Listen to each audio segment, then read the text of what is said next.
esperar que se conecten todos y todas y seguimos, ¿no?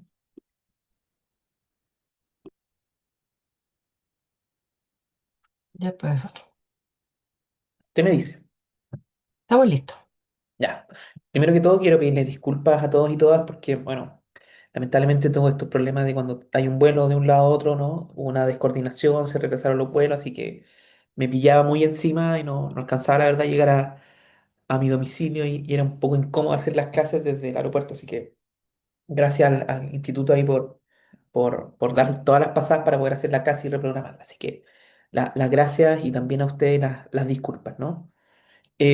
Sobre todo a puertas de un fin de semana largo, ¿no? Así que, bueno, eh, comencemos con la clase, espero que también sea de su agrado y esté dentro del estándar, obviamente, que esperan de una clase de especialización como la que vamos a ver el día de hoy, ¿ya? Sí, sí, sí, se ve, ¿cierto? Sí, sí se ve. ¿Sí? Ya, perfecto. Ustedes van interviniendo cuando quieran, como es un grupo más chico, yo creo que es mucho más fácil ahora para efectos de que vayan realizando, formulando las preguntas, a diferencia del otro que era mucho más grande. Así que, por favor, vamos conversando y hablando sobre el tema. ¿Ya? Eh, bueno, habíamos quedado en los correos electrónicos. Dentro de los correos electrónicos, la discusión, ¿no?, que es como básica, esencial, es si el empleador puede revisar legítimamente, legalmente, ¿no?, los correos electrónicos de sus trabajadores, donde están los límites, en nuestro ordenamiento jurídico. Y el gran problema, como todas estas materias, es que no existe una norma específica que lo resuelva, ¿no? Y eso genera enormes problemas para quienes estamos desde uno u otro punto de vista resolviendo estas cuestiones, y que precisamente es lo que vamos a tratar no sé si resolver, pero sí al menos ver las orientaciones que hay, tanto dogmáticas como jurisprudenciales, y esencialmente cuál es el núcleo de toda esta discusión, ¿no? Y el núcleo de toda esta discusión, como lo dije en su oportunidad, tiene que ver con los derechos fundamentales como límites esenciales de los poderes empresariales. Sé que es una idea que constantemente está dando vuelta, ¿no? Y que a esta altura la hemos escuchado reiteradamente, pero la verdad que acá tiene enorme relevancia, ya sea no tan solo para determinar la legalidad o no no sé si interceptación, pero sí el acceso, ¿no?, a el correo electrónico, en cuanto a definir si es legal o no, sino que creo que tiene mayores repercusiones en términos prácticos en lo que viene después. ¿Qué hace el empleador cuando toma conocimiento o accede a esta información? Que fue una de las preguntas que se planteó en su momento y dije que lo íbamos a ver ahora y vamos a conectarnos con lo que viene después. Y el problema está esencialmente porque puede producirse o configurarse una hipótesis de despido vulneratorio de derechos fundamentales, ¿ya? Acá la vulneración de derechos fundamentales no está asociada a la causa, ¿no? Sino que más bien está asociado a la ocasión, a la forma, a la formalización a partir del acceso de información que toma el empleador, pero lo vamos a ver después, ¿no? Eh, Tengo una duda, veo Mónica Lutz conectada. No sé si usted fue la que escribió el libro sobre empresas de tendencia, ¿no? Tengo la duda. No, no, Álvaro. No, No. solamente alcanza. Ya tenía la duda, era un muy buen libro. Ya, pero bueno, Alejandra Lupe, puede ser. ya, puede ser, puede ser. Ya. Volvamos, disculpen el paréntesis, a veces lo disperso. Bueno, eh, vamos a ello, ¿no? ¿Qué es lo que hay detrás de toda esta discusión? Si uno lo trata de ver en términos más lineales, la pregunta, como ya lo dije, ¿puede el empleador revisar o no el correo electrónico de sus trabajadores? Y la distinción que se hace en la doctrina es, miren, lo primero, y esto en tanto en términos nacionales como en términos comparados, hacen esta primera distinción. La hace desde Sergio Camonal, Sierra, Ugarte tiene algunos matices, ¿no? Pero la distinción es que parte de todo esto, distingamos, ¿no? Distingamos si es una casilla particular o una cuenta empresarial, ¿no? Si la casilla de correo electrónico es particular, la respuesta inmediata es: no es factible la revisión de estos mensajes, puesto que se está vulnerando acá el derecho a privacidad de los trabajadores, en el sentido de que es una comunicación, una forma de comunicación estrictamente privada, ¿no?, particular. Pero pareciera ser que la respuesta cambia cuando hablamos de cuentas empresariales, porque si bien existe una protección a la privacidad, ¿no?, existe una expectativa menor respecto de esta. Y aquí comienza toda la discusión. Primero, ¿puede el empleador regular o no regular? ¿No? Y en su oportunidad vimos que el núcleo de toda esta, de esta distinción, ¿no?, eh, le pediría ahí a la persona que está a cargo si puede aceptar también a las personas porque ahí como que me desconcentro un poco dándole o aceptándolo a la sesión. Si me puede ahí ayudar con ello. Tiene que ver con una discusión que es elemental en los derechos fundamentales. ¿Qué estructura normativa tiene la privacidad en cuanto a derecho fundamental y garantía constitucional? ¿La privacidad es un principio y por lo tanto derrotable? ¿No? En la medida que se pondere con otro derecho, en la medida que supere o no supere, dependiendo de quién es el titular del derecho que se está invocando, trabajador, privacidad, empleador, propiedad privada y actividad empresarial en términos generales, ¿no? ¿Cuál irá a vencer en una situación o contexto determinado? Hablamos de la privacidad como principio y por lo tanto derrotable, ¿no? O bien vamos a hablar de la privacidad entendida como una regla y como una regla especial que atiende a la protección específica de las comunicaciones privadas. Y en tal sentido, no hablamos de una de que el derecho fundamental puede ser derrotado, no, sino que estamos hablando más bien si se cumplen o no se cumplen los requisitos que establece la regla para interceptar el correo electrónico. O sea, son dos tesis totalmente contrapuestas. La tesis de la privacidad como principio y por otro lado, la privacidad como regla, ¿no? No se pueden intervenir los correos electrónicos, sea cual sea su origen, y solamente se pueden interceptar en la medida que exista una autorización legal o que el juez la autorice o jueza la autorice para el caso específico concreto, ¿no? La inviolabilidad de toda forma de comunicación privada, ¿no?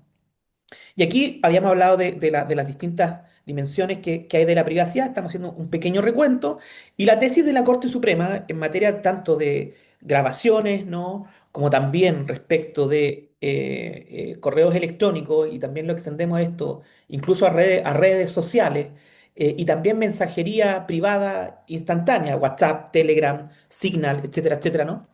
eh, Messenger, la forma de comunicación a través de una aplicación que ustedes se imaginen, ¿no? ¿Está protegida o no y de qué forma por la privacidad?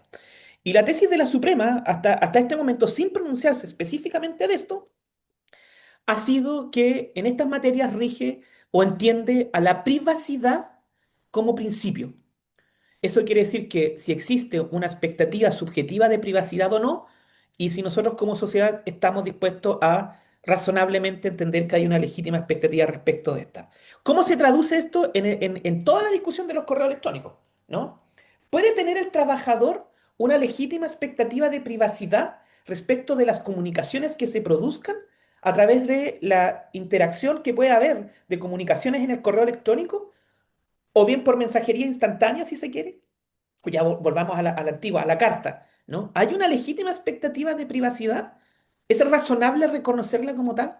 Y es la lógica que ha seguido la jurisprudencia de la Corte Suprema cuando ha tenido que pronunciarse sobre algunas de estas materias, no necesariamente en materia laboral, pero el caso emblemático de esto es el que está acá citado, así que les recomiendo a todos y todas que lo visiten, ¿no? Que es el caso del BCI de la grabación que hay a propósito de una conversación empresarial para despedir trabajadores, ¿no?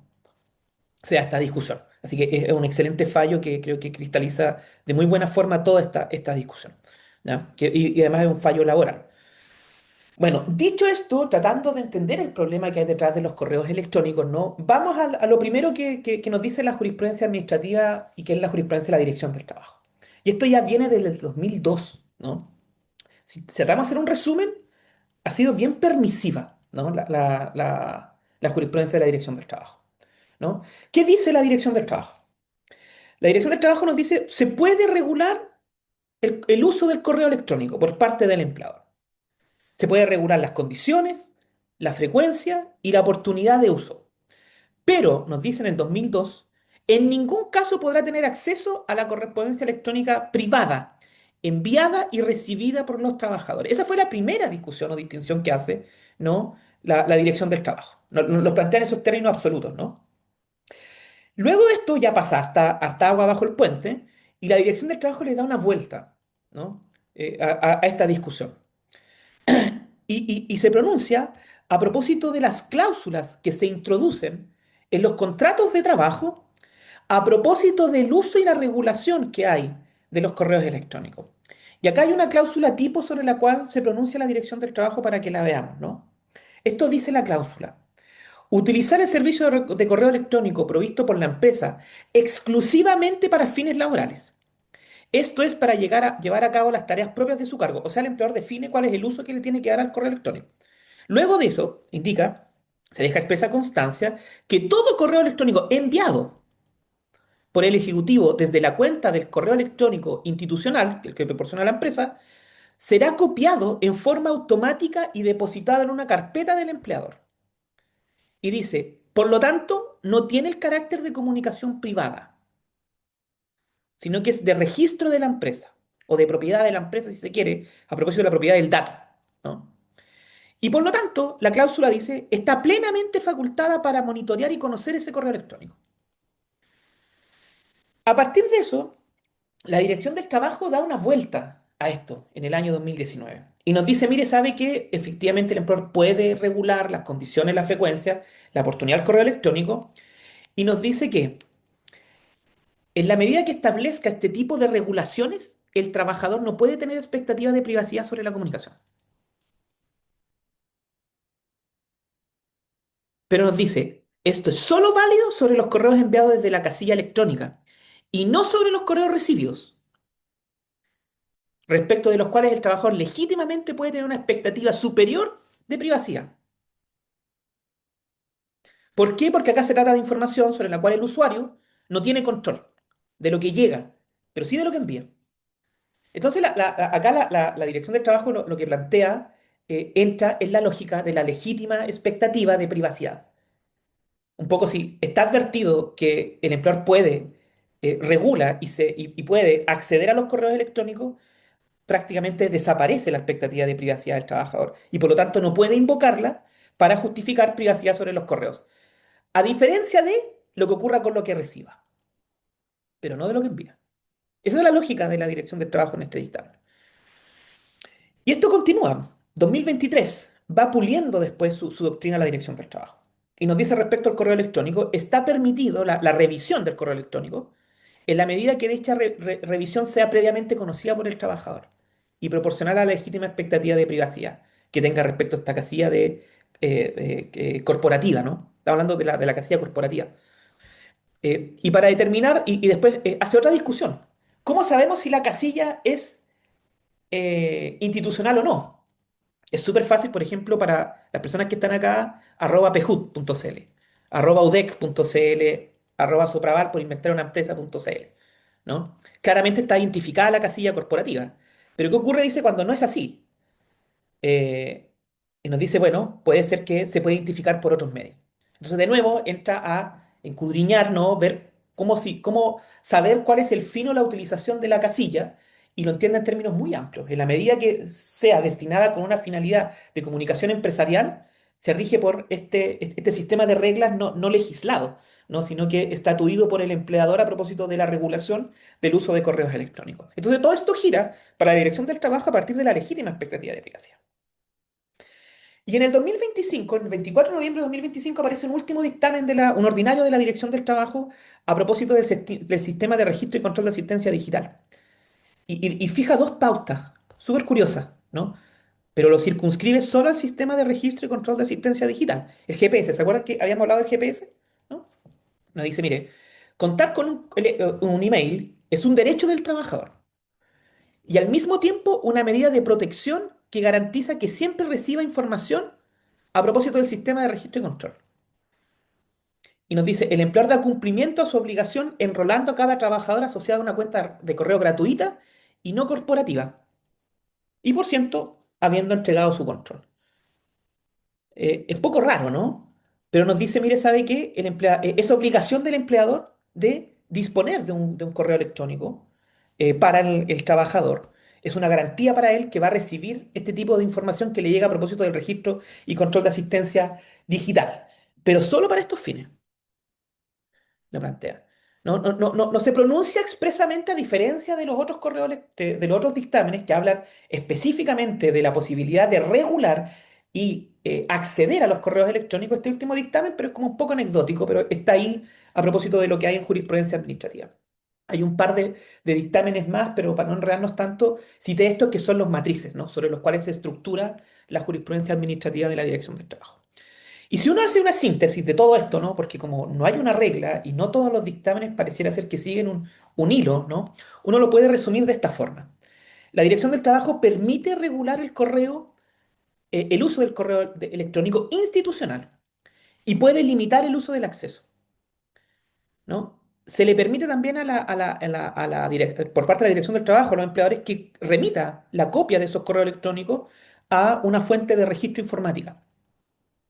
Pero nos dice, esta regulación, por la regla general del poder de reglamentación, tiene que estar necesariamente todo esto en el reglamento interno o en el contrato individual. Y el trabajador siempre tiene que estar informado de esto, ¿no? Y nos dice, la licitud de acceso respecto de esto está solamente respecto a los correos enviados, pero no respecto a los correos recibidos, ¿no? Y finalmente, prohíbo todo control y acceso al correo personal. Esa es como la síntesis desde la jurisprudencia de la Dirección del Trabajo del 2002 hasta la fecha, ¿no? Entonces, por eso yo le hablaba de permisividad. O sea, se permite, la Dirección del Trabajo se da una licencia de permitir al empleador regulación y verificación del contenido de los correos electrónicos de las casillas corporativas en estos supuestos. La privacidad como principio. ¿Puede construir el trabajador una legítima expectativa de privacidad si está advertido del uso de esta? Y la respuesta de la Dirección del Trabajo es que no. Salvo nos dice, obviamente el correo personal está fuera de esto, y respecto al correo recibido, ¿no? Entonces esto debilita, plantea la doctrina un poco la lógica de la privacidad, ¿no? Gamonal y Guidi en este libro que publicaron en DER en el 2020, un poco denuncia lo anterior y nos dice que el empleador puede, bajo esta lógica, en la medida que lo informe, ¿no? En el contrato de trabajo o aún más genérico dentro del reglamento interno, ¿no? Por su aplicación uniforme, general, universal a los trabajadores y trabajadoras dentro de la empresa, ¿no? Pretender acceder a los correos electrónicos de las casillas del trabajador y pretende que por un acto empresarial de suyo, ¿no? Basta simplemente con notificar al trabajador de esta posibilidad para que desaparezca la expectativa de privacidad, ¿no? Le hace un poco plantea un poco la duda, ¿no? Y empieza la primera problematización, si se quiere. ¿Qué es lo que es la privacidad? ¿No? ¿La privacidad es una regla o un principio? ¿No? ¿Por qué importa esto? Y acá veremos dos casos que creo que son entretenidos, si se quiere, ¿no? Un poco quizás de morbo de un académico y de un litigante, pero creo que son súper entretenidos para entender toda esta discusión, ¿ya? Hay muchos más, ¿no? De instancia, pero creo que estos dos reflejan la problemática que aquí se está planteando, ¿no? Antes de eso, antes de pasar a los dos casos, que es el caso de los sicarios de escondida y el caso Cadem. ¿Se entiende lo que estamos hablando, no? ¿Sí? ¿Se va siguiendo el hilo de la clase, sí? ¿Alguien tiene dudas, preguntas, alguna intervención? ¿No? Profe, Don Gonzalo, sí, buenas noches, buenas tardes. Mire, estaba pensando con respecto a esto, si es que alguien, algún profesor quizá haya reparado en el hecho de que en las casillas institucionales tendrá algo que ver que el empleador es dueño del dominio, del... sí. De hecho, cuando parte toda la justificación de esto, es preciso, mire, ¿sabe que el empleador tiene dominio de esto? La pregunta es que, y él lo dice, bueno, una cosa es que tenga dominio y otra cosa es la comunicación que se produce respecto de esa comunicación. Porque sería súper fácil sostener, mira, sabes que yo tengo dominio de esto y tengo pleno acceso, ¿no? Que era primero la tesis, si se quiere, pre-2002 de la dirección, no de la dirección del trabajo, porque no se había pronunciado, pero la doctrina venía ya discutiéndose esto, y la Claro, lógica era, ¿por qué si yo tengo propiedad de esto se me va a limitar mi propiedad? ¿No? Que un poco la lógica bastante absolutista de la propiedad frente a otros derechos fundamentales. Y ahí la respuesta fue de la doctrina laboral, de que no, pues sí, una cosa es que usted tenga la propiedad respecto de los medios de producción, ¿no? Eh, y por lo mismo también de dirigir, organizar, administrar su actividad empresarial y dentro de eso regular el uso de sus bienes empresariales, correo electrónico, ¿no? Como bien inmaterial.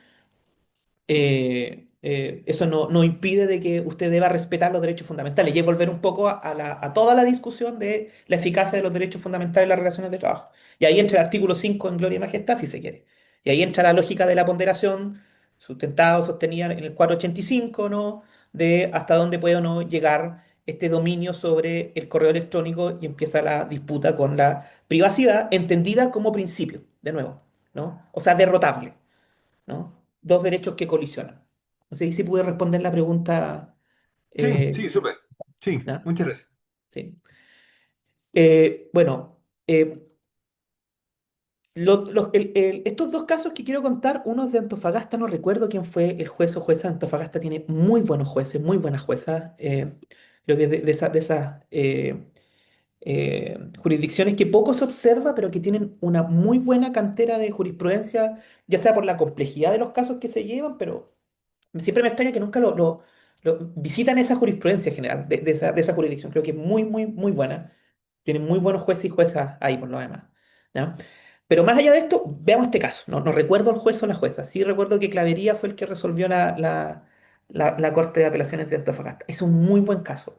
¿Ya? Este es de Escontía, los sicarios de Escontía. ¿Qué ocurrió acá? Me puedo equivocar quizás con algunos nombres o algunos detalles, pero quiero llevar al fondo y quiero que entendamos el contexto. ¿Qué es lo que ocurre acá en Escondida, ¿no? La minera, BHP.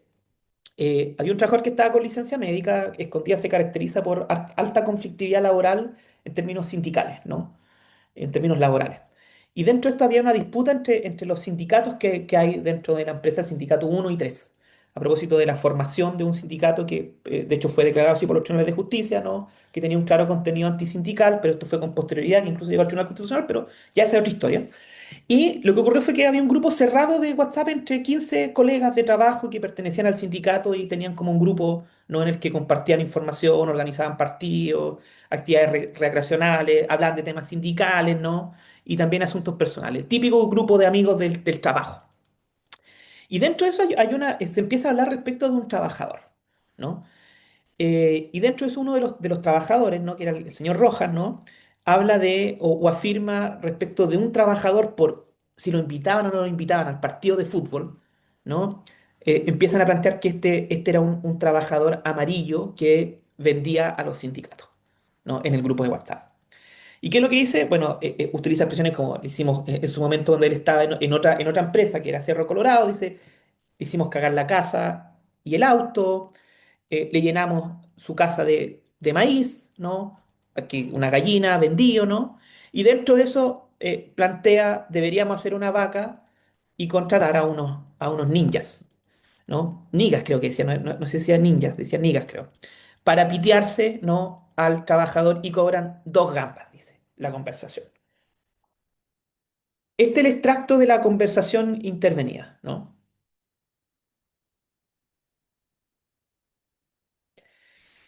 ¿Qué es lo que ocurre? Típico, ¿no? Eh, Se filtra esta conversación.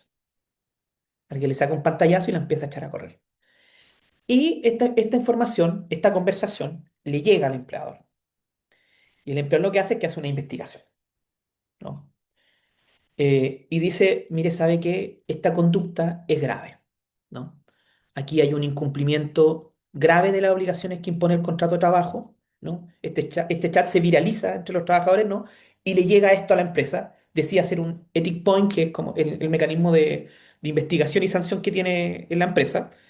Y logran identificar quién es el trabajador que hace, que emite estos comentarios y deciden poner término al contrato de trabajo. Aquí hay una conducta de acoso laboral respecto a este trabajador y hay un incumplimiento grave de las obligaciones que impone el contrato de trabajo. Y decide despedirlo. ¿Cómo fundamenta el despido? A partir de la obligación de seguridad. Yo tengo la obligación de seguridad de proteger a este trabajador que está siendo víctima de una amenaza, ¿no? Amenaza de muerte, dice. Y en base a eso justifica la toma de poner término al contrato de trabajo, ¿no? De este trabajador de Fritz. Se demanda a la empresa, se alega entre medio que realmente aquí detalla un motivo de práctica antisindical entre medio, pero además agrega otra cosa y dice, mire, ¿sabe qué? Acá hay una vulneración de derechos fundamentales, ¿no? La vulneración no se produce, no se produce como la causa del despido. No voy a discriminar a una persona o voy a tomar la decisión de despedirlo por su opinión política, por su religión. No. no se produce en el nivel de la causa del despido, del motivo, sino que dice con ocasión, porque usted accede a esta información y a partir de esa información usted formaliza el despido. Pero la información con la cual usted decide poner término al contrato de trabajo es vulneratoria de derechos fundamentales. ¿Por qué? Porque usted vulnera la privacidad que hay en la comunicación, ¿no? Y aquí vienen las preguntas, po. Esto, si bien tiene que ver con mensajería instantánea, ustedes dirán, bueno, ¿qué tiene que ver con el correo electrónico? ¿No? Tiene que ver porque es la misma lógica, ¿no? Porque es comunicación privada. Eso habla de la garantía constitucional. Y se desarrolla bajo la misma lógica la privacidad. Entonces, la pregunta es, y acá abro el curso, ¿hay vulneración de derechos fundamentales o no? ¿Tenía el trabajador que hace, ¿no?, esta conversación en el WhatsApp legítima expectativa de privacidad? No, Cuando hay una comunicación que no es personal, ¿no? no, Hay un grupo de trabajadores. Hoy en día uno nunca sabe dónde va a quedar lo que diga en un grupo de WhatsApp, ¿no? yo Yo no creo. tengo, yo particularmente no creo que lo que diga ahí va a quedar ahí, ¿no? Entonces la pregunta es, ¿tiene el trabajador legítima expectativa de privacidad? Que lo primero, subjetivamente, individualmente, y después razonablemente nosotros como sociedad podemos entender de que hay una legítima expectativa de privacidad en lo que se diga en un WhatsApp. Porque si entendemos que no hay legítima expectativa de privacidad, y esto puede ocurrir similar con el correo electrónico, ¿no? Podemos decir, ¿sabe qué? No hay vulneración de derechos fundamentales y por lo tanto vamos a discutir el fondo, ¿no? ¿Se despidió o no se despidió bien al trabajador en términos de legalidad, no de vulneración de derechos fundamentales, ¿no? Entonces, esa es la pregunta que se plantea y por eso creo que es tan interesante este caso, pero es más interesante porque creo que cómo se resuelve, ¿no? Eh, tanto el tribunal como la corte creo que razonan muy bien, ¿no? Esta es mi opinión, ¿no? Puede haber otra, ¿no? Pero lo que nos dicen es que, miren, acá las comunicaciones privadas tienen un inicio y un fin. Y acá claramente excede la lógica sobre la cual el trabajador tenía, o bajo qué lógica o dinámica interactuaba en este grupo. Lo hacía en un grupo de confianza, ¿no? Y por lo tanto podía darse alguna licencia, quizás de exagerar o no, si era serio o no lo que estaba haciendo, pero estaba dentro de un contexto de una comunicación privada entre amigos, ¿no? Y por lo mismo, dentro de esa dinámica entendía o desarrollaba su conversación. Y por lo tanto, dentro de esa misma lógica dinámica, podría entenderse que hay una legítima expectativa de privacidad, que en un contexto más serio no lo hubiese dicho, sencillamente, ¿no? Y plantea, claro, lo que la tesis también en ese momento de escondía, ¿no? Lo que plantea es que, mire, ¿cómo puede haber vulneración de mi parte si yo no intercepté la comunicación? Lo que protege la Constitución dentro de la lógica de las comunicaciones privadas es la interceptación. Yo nunca intercepté, yo llegué a esto. Me llegó a partir de la viralización, ¿no? Y dice, mire, sabe que esto no es tan así. Independientemente incluso de que se viralice, usted tiene que hacer un control previo de cómo accede a esta información y tiene que tomar una definición. Y usted no lo hizo, ¿no? Eh, y plantea o entiende de que acá sí estaría protegida, ¿no? No tanto por la privacidad, sino que dice por la inviolabilidad de toda forma de comunicación y de los documentos en la que se desarrollan. Y extiende esta garantía constitucional no del 19 número 4 sino que se da por el 19 número 5 como una hipótesis autónoma, específica y de regla. No entra a darle una vuelta mayor a la lógica de la expectativa de la privacidad. Esto es una regla, dice. Y usted interceptó. Aquí es un todo o nada. No tiene que ver aquí con la ponderación o no. Usted está de alguna manera accediendo a información y está violando la confidencialidad que tiene esta forma de comunicación, ¿no? Y lo mismo resuelve la Corte, ¿no? La Corte va en la misma línea, pero además le da un matiz antisindical, que ya es otra dinámica que excede la clase, ¿no? Pero a propósito de esto dice, bueno, esta es una comunicación privada de aquellas que no va dirigida al público, solo va dirigida a determinadas personas, a determinados receptores, con el propósito de que ellos lo reciban. Y que estas condiciones las reúne un grupo de WhatsApp. Y además de esto, que la sentencia aparezca como indiferente o no al contenido de estas interacciones, solo le interesa a los miembros de ese grupo, no fuera de esto. No es planteado abiertamente, ¿no? Y por lo tanto entiende que afecta la privacidad de los trabajadores y trabajadoras en esta fórmula específica de regla de las comunicaciones privadas, ¿no? Y por lo tanto entiende que el despido es vulneratorio de derechos fundamentales por la forma Profesor, de la información. Esta lógica o dinámica se puede aplicar, o este razonamiento, a todas las otras hipótesis de cómo se accede a la información. Si es Mm. vulneratorio, es vulneratorio en cuanto al acceso. ¿No? Alguien lo preguntó en su oportunidad y acá hay un botón de muestra. Hay mucha jurisprudencia de instancia, ¿no? Pero creo que sería imposible hacer la clase Mm. con toda la jurisprudencia que hay, pero la lógica jurisprudencial va a pivotear en esta discusión. ¿Nos vamos por la privacidad como principio o bien como regla? Si es como principio, tengo que entrar a ponderar la legítima expectativa de privacidad o no. Si es regla, vamos al todo o nada. ¿Cumple o no cumple los requisitos para acceder a esta información? ¿No? Y en general, obviamente, si aceptamos la hipótesis de la regla, es mucho más dura o mucho más estricta, ¿no? Tengo Uno puede aplicar una este pregunta. razonamiento en muchas sentencias y la puede ver ahí, después le puedo compartir un poquito más, Mm. ¿no? Y nos vamos al segundo caso, que es la segunda lógica, pero antes de eso alguien quiere preguntar algo. Yo, Escuché una voz, pero no sé de quién. Abigail Tapia, ¿cómo estás? ¿Cómo está magistrada? Muy Usted bien. es de Antofagasta, no la había visto. Sí, bueno, ya llevo, Ya no, pero tú o sea, ahí. yo como No se 3 años acuerda. fuera de Antofagasta, pero sí, sí, vengo de Antofagasta. Tengo ahí como una Usted no fue la observación. persona que resolvió el fallo, ¿no? No, es Carlos, Ah, Carlos ya. Campillay. Al Campillay, ya. Magistrada Campillay. Sí, tengo una duda ahí respecto, o sea, no una duda, sino un aporte al debate, porque creo que hay dos elementos relevantes en esa sentencia. Uno que dice relación con el contexto también. Y que usted también señaló en relación a la alta conflictividad que existe dentro de los dirigentes, entre los dirigentes sindicales, entre las organizaciones sindicales y entre las organizaciones sindicales con el empleado. Eh, y tengo una pregunta, porque analizar eso, claro, a lo mejor analizarlo de manera aislada no se entendería mucho la decisión. Y lo otro, tengo una pregunta, es si ese fallo es anterior al fallo de la Corte Suprema, que habla de la expectativa, porque luego de ese fallo marca también una Sí, este es diferencia, posterior. Es es posterior. posterior. Ah, Sí, es ya, posterior. ya, porque ahí también tenía la duda, porque después de ese fallo igual marca una diferencia en cuanto a razonamiento en torno a la vulneración de ese derecho fundamental. Sí. Es bueno lo que plantea la magistrada Abigail, porque primero la conflictividad laboral, algo dije, pero creo que me excedería totalmente la clase hablar del contexto de la conflictividad laboral de escondida. Y lo segundo, claro, el fallo de la Suprema es como bien, como marca, es una sentencia de época, si se quiere, ¿no? Sí. Pero la diferencia está que en el fallo de la Corte Suprema habla de las cámaras, no específicamente respecto de los correos electrónicos o de las comunicaciones privadas realmente. Y este fallo yo creo que no tiene un punto de encuentro con el de la Suprema, en la medida de que este razona sobre la idea de que es comunicación privada y tiene una regulación específica autónoma a la privacidad del 19 número 4 y entra el 19 número 5. Y de hecho, si uno va a la unificación, en la unificación no se citan estos fallos, sino que porque no logra hacer la homologación de O sea, los hechos. Y por eso no lo citan. Igual le di una vuelta a lo que usted, antes de, cuando estudié este fallo, dije, oye, ¿por qué no citaron este? Y le empecé a dar vuelta y le empecé a dar vuelta, ¿no? Por lo demás, acá el abogado, bueno, hay dos abogados que son muy buenos. Uno es Marcos López, ¿no? mm, Con otro más, otro, porque hay un enredo de quién se hizo parte, cómo se hizo parte en el juicio. Y el abogado que representaba a la empresa es Raúl Fernández, que es un sequísimo igual.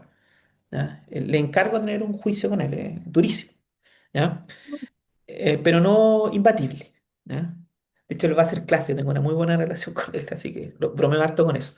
Pero, claro, no, es un fallo posterior y no hace la homologación ahí, ¿no? Así que eso, ya. Gracias. eso. Eh, y de hecho están así porque ellos sostienen la idea de la legítima expectativa de privacidad para fundamentar su posición a partir del fallo de la Suprema. La legítima expectativa de privacidad no puede tenerse que hay legítima expectativa de privacidad en esa fórmula de comunicación. ¿Ya? Eh, a ver, voy a verificar en un segundo. Disculpen ahí la pasada rápida. Sí, es posterior. Sí, 2018 el de la Suprema y este el 2019, creo. Sí, 2019. Ya ha pasado como un año. Vamos al caso Cadem. También muy entretenido el caso Cadem. Terrible pero entretenido, ¿no? ¿Qué ocurrió acá? Saqué al caso Cronos, que es bien antiguo, la verdad, dentro de esto, pero el caso Cadem creo que es más vigente. Trabajadora que es directora de campo de Cadem, estaba con licencia médica y dentro de esa licencia médica y feriado legal se produce una intromisión dirigida por parte del empleador a su correo electrónico, ¿no? No respeta el reglamento interno fija la posibilidad, no lo respeta, ¿no? Y se voy a revisarlo igual. Reviso el computador, el disco duro. Lo que hace el Ríos es que es una revisión colectiva, impersonal y en presencia del trabajador. ¿Y qué dice acá la empresa para justificar por qué interviene, incluso no respetando sus propias reglas, ¿no? Acá usted está filtrando información a la competencia, ¿no? Datos de encuesta, clientes, materiales, metodología, ¿no? ¿Y qué es lo que dice? Acá no hay legítima expectativa de privacidad porque usted está informada en el Ríos que yo puedo y tengo acceso a los correos electrónicos. Accede a los correos electrónicos y se da cuenta que efectivamente esta directora le entregaba información y le vendía información a la competencia, ¿no? Ahí el problema es como los penalistas, ¿no? Que hablan de el fruto envenenado, ¿no? De cómo acceden a la prueba, un poco esa es la discusión. ¿Y qué es lo que dice? Bueno, la voy a despedir por falta de probidad, incumplimiento grave. Y aquí empieza la discusión de nuevo, ¿no? Con el correo electrónico, ¿tiene o no tiene legítima expectativa de privacidad? O esto pero como una regla y usted no puede llegar y entrometerse en el correo electrónico. ¿Qué es lo que dice la Corte de Apelaciones de Santiago? ¿No? Dice, mire, acá el derecho de inviolabilidad de las comunicaciones privadas no es absoluto, como ningún derecho fundamental, y aquí él puede ceder para lograr un fin constitucionalmente legítimo. Habrá que elucidar a continuación si el acceso de la empresa a los correos electrónicos reúne las exigencias requeridas por el juicio de proporcionalidad. O sea, si se dan cuenta, entiende las comunicaciones privadas no bajo la lógica de la regla, sino bajo la lógica de los principios. La privacidad no es regla, sino que es principio. Y empieza a justificar la posición de la empresa y dice, acá se origina la existencia de una sospecha fundada de un comportamiento irregular de la trabajadora y con el fin de proteger datos empresariales de reserva obligatoria. La medida fue razonable desde que eventualmente la vulneración de información confidencial de terceros se había producido mediante los equipos de propiedad de la empresa, lo que dijo su compañero. Justifica fuertemente la posición del fin legítimo protegido de la empresa y la medida era idónea para la finalidad pretendida, que es verificar si la trabajadora compartía herramientas de trabajo a la competencia y era necesaria porque no se vislumbra otro medio menos lesivo para constatar los hechos. Y es equilibrada, pues no se conocieron datos personales ni familiares de la trabajadora. Atiende la naturaleza del dato, ¿no? Por lo tanto, me puedo meter en el correo electrónico. ¿Se da cuenta la lógica del razonamiento desde la privacidad y la legítima desde la privacidad, desde la lógica de la regla versus la lógica del principio? Y estos dos razonamientos los van a encontrar, es exactamente el mismo que se replica en todas estas discusiones de el acceso al correo electrónico, como también a las conversaciones que se dan de mensajería instantánea, porque en principio es la misma cobertura constitucional, ¿no? Bien, dicho esto, para que vamos en la casa y alcancemos, ¿no? Eh, Nos vamos ahora a redes sociales, nos pegamos un salto, ¿no? Acá las redes sociales, todas las conocemos, ¿no? Son plataformas de comunicación de Internet con el cual usted genera un perfil con datos personales que decide no difundir mensajes, compartir información, imágenes, videos a través de este tipo de plataformas con acceso cerrado o abierto, ¿no? Entonces la pregunta es de nuevo, ¿el empleador puede, cuál es la pregunta más bien es, eh, ¿cómo se produce durante la vigencia y el desarrollo de la relación laboral el control, la vigilancia que tiene el empleador respecto de las redes sociales por parte de un trabajador? Y aquí hay dos dimensiones sobre redes sociales y poderes empresariales. La primera, eh, el acceso a redes sociales del trabajador durante la jornada. Estoy trabajando y estoy metido en Twitter, Facebook, ¿no? Instagram, TikTok. O sea, durante el ejercicio de la relación de trabajo, mientras estoy cumpliendo la prestación de trabajo propiamente tal, me meto a las redes sociales para que se grafique más duro esto. Voy manejando, ¿no? Y me empiezo a meter a redes sociales. ¿Puedo controlar el uso de la red social por parte del empleador durante la jornada de trabajo? Primera dimensión de análisis. Y segunda dimensión, ahora tiene que ver, más que la actividad propiamente tal, es la de ejecutar la prestación de trabajo y acceder simultáneamente a redes sociales y la regulación que le puede dar el empleador y su control. Y la segunda tiene que ver con el fondo, lo que yo comparto en redes sociales y la consecuencia desde la perspectiva laboral. Y aquí hay un problema que es súper antiguo en el derecho al trabajo, que tiene que ver con las licencias de comportamiento, ¿no? Hay actividades propias o inherentes al ejercicio de la actividad humana en el que va a coincidir con el ejercicio de la actividad laboral. Y las licencias de comportamiento en este caso se van a producir a propósito de la prestación de servicios por la naturaleza misma, ¿no? Voy a acceder a redes sociales porque es parte de lo que hago habitualmente, ¿no? Asociadas, si se quiere, a las pausas naturales de cualquier actividad humana, y dentro de eso, en un breve o corto tiempo, acceder a informar, a realizar alguna actividad extralaboral. Términos coloquiales, formarme el pucho, ¿no? Licencia de comportamiento. Lo mismo ocurre acá, si se quiere, con las redes sociales. ¿Cae dentro el uso de redes sociales en las licencias de comportamiento? Y la Dirección del Trabajo resolvió esto hace bastante tiempo a propósito de las licencias de comportamiento, pero cuando hablaba de la grabación de los trabajadores y trabajadoras cuando conducían, ¿no? La locomoción colectiva y había una cámara grabando, ellos hablaban de las licencias de comportamiento. Y disculpen que lo planteé en términos tan burdos, pero para que se entienda, el rascarse la nariz, ¿no? Y dentro de eso son actividades que yo puedo hacer o que cualquiera realiza en un contexto habitual y a partir de que la prestación de trabajo es continua, reiterada, lo voy a hacer quizás, ¿no? Y dentro de eso puede haber la grabación o captación por parte del empleador, ¿no? Eh, y entra dentro de ese alero, dentro de ese debate, el acceso a las redes sociales. Eh, Acá la lógica sigue que, bueno, el trabajador a quien se le entregan herramientas informáticas que están asociadas a Internet para cumplir la prestación de servicios convenida, la va a utilizar, ¿no? Para actividades ajenas al ámbito laboral. Tengo mi computador, ¿no? Y dentro de mi computador voy a empezar a revisar redes sociales, ¿no?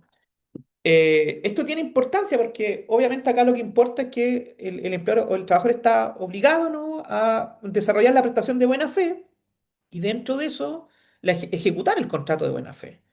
Y esto se va a manifestar en la prohibición de utilizar el tiempo laboral para uso personal. Pues, y dentro de eso es, por ejemplo, revisar redes sociales. Entonces la pregunta es, ¿cómo conciliamos estas licencias de comportamiento con los poderes empresariales? Que es como la dimensión más fácil, si se quiere. Y acá se han dado algunas líneas. Viene desde mucho antes esto. Aquí hay dos artículos que están en línea que creo que resuelven muy bien esta cuestión. Y nos dicen, mire, vamos a algunos límites, ¿no? Y nos dice, es preferible acá restringir el acceso a las redes sociales que vigilar al trabajador. No lo vigile, prohíbalo. Prohíba el acceso. Está dentro de su potestad legal, ¿no? A propósito de la forma en la cual se ejecuta y desarrolla la prestación de trabajo.